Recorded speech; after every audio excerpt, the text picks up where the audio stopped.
ಕಲಬುರಗಿನ ಹೋಗಿ ಅವಸ್ಥೆ ನೋಡಿ ಸರ್. ನಿಮ್ಮ ಅಪ್ಪನ ಸರಿ ಗೆಲ್ಸಿದ್ರು, ಈಗೇನೋ ಸ್ಮಾರ್ಟ್ ಸಿಟಿ ಮಾಡ್ತೀರಂತೆ. ಸ್ಮಾರ್ಟ್ ಸಿಟಿ ಎಲ್ಲ 1 ಗಂಟೆ ಮಳೆ ಹೊಡೀತು ಅಂತಂದರೆ ಕಲಬುರಗಿ ರಸ್ತೆಗಳು ಜಲನಯನ ಪ್ರದೇಶಗಳಾಗಿ ಹೋಗಿರ್ತವೆ, ರಸ್ತೆನಲ್ಲಿ ನೀರು ಹರಿತಾ ಇರ್ತದೆ. ಏನು ಸರ್ ಮಾಡಿದ್ರಿ? 3 ಸರಿ ಗೆದ್ದಿದ್ದೀರಿ, ಮಂತ್ರಿ ಆಗಿದ್ರಿ. ನಿಮ್ಮ ಅಪ್ಪ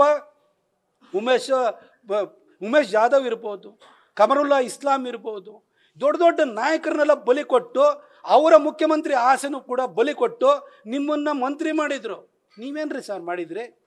ಪ್ರತಿನಿತ್ಯ ಮಾತಾಡ್ತಿರಲ್ಲ ಸರ್, ಬೇರೆ ಏನು ಕೆಲಸ ಇಲ್ವಾ ಸರ್ ನಿಮಗೆ? ನಿಮ್ಮ ಇಲಾಖೆ ಬಗ್ಗೆ ಒಂದಿನ ಮಾತಾಡಿ ಸರ್. ನೀವು ಏನು ಮೋದಿ ಬಗ್ಗೆ, ಮೋದಿ RSS ಒಂದು ದಿನ ಮಾತಾಡ್ತಿರ್ತೀರಿ. ಇನ್ನು ಯಾವ ನಿಮಗೆ ಸ್ವಂತ ಸಾಧನೆ ಹೇಳ್ಕೊಳಕ್ಕೆ ಬೇರೆ ಯಾವ ವಿಚಾರನೇ ಇಲ್ವಾ ಸರ್? ನಿಮ್ಮ ಬಗ್ಗೆ ಪಾಪ ಅನಿಸುತ್ತೆ ನನಗೆ. ದಯವಿಟ್ಟು ನಿಮ್ಮ ಇಲಾಖೆ ಬಗ್ಗೆ ಮಾತಾಡಿ ಸರ್.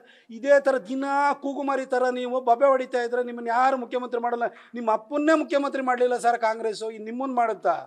ಸುಮ್ಮನೆ ಇಂಥನ್ನೆಲ್ಲ ಬಿಟ್ಬಿಡಿ. ನಿಮ್ಮ ವಿದ್ಯಾರ್ಹತೆ ಇದಕ್ಕೆ ಅನುಗುಣವಾಗಿ ಒಂದಷ್ಟು ಮಾತಾಡಿ. ನಿಮ್ಮ ವಿದ್ಯೆಗೆ ಮೀರಿದಂಥ ಖಾತೆಯನ್ನು ಕೊಟ್ಟಿದ್ದಾರೆ.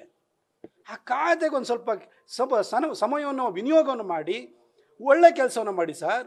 ಕರ್ನಾಟಕದಲ್ಲಿ ಪ್ರತಿ ವರ್ಷವೂ ಕೂಡ ಲಕ್ಷಾಂತರ ಜನ ಇಂಜಿನಿಯರಿಂಗ್ ಗ್ರಾಜುಯೇಟ್ಸ್ಗಳು ಹೊರಗಡೆ ಬರ್ತಾರೆ. ಅವರಿಗೆಲ್ಲ ಉದ್ಯೋಗ ಕೊಡುವಂಥ ಕೆಲಸವನ್ನು ನಿಮ್ಮ ಇಲಾಖೆ ಮಾಡಬೇಕಾಗುತ್ತೆ. ನಿಮ್ಮ ಸಿದ್ದರಾಮಯ್ಯನವರು ಯುವ ನಿಧಿ ಕೊಡ್ತೀನಿ ಅಂತೇಳಿ ಹೇಳಿ ಬೊಬ್ಬೆ ಹೊಡೆದು 2.5 ವರ್ಷ ಆಯಿತು, ಇವತ್ತವರೆಗೂ ಪ್ರಾರಂಭನೆ ಮಾಡಲಿಲ್ಲ. ನಿರುದ್ಯೋಗ ಭತ್ಯೆ ಅಂತ ಯಾರಿಗೂ ಬರ್ತಾ ಇಲ್ಲ. ಹೀಗಿರಬೇಕಾದ್ರೆ ಇಲಾಖೆಯಿಂದ ಏನಾದ್ರು ಸಾಕಾರ ಮಾಡೋದ್ರ ಬಗ್ಗೆ ಯೋಚನೆ ಮಾಡಿ ಸರ್. ಪ್ರತಿನಿತ್ಯ RSS ಬೈಯೋದ್ರಿಂದ ನಿಮಗೇನಾದ್ರು ಅಧಿಕಾರ ಬರುತ್ತೆ ಅಂತಂದರೆ ಹಿಂದೆ ಅಲ್ಲಿ ಮೇಲ್ಗಡೆ ಮಣಿಶಂಕರ್ ಅಯ್ಯರು ಇಂಥವ್ರೆಲ್ಲರ ಕತೆ ಏನಾಗಿದೆ ಅಂತ ನೋಡಿ, ನಿಮ್ಮ ಕತೆನೂ ಅದೇ ಆಗುತ್ತೆ. ನ್ಯೂಸ್ ಫಸ್ಟ್, ನಿರ್ಭೀತಿಯಿಂದ ನಿಮ್ಮ ಪರವಾಗಿ.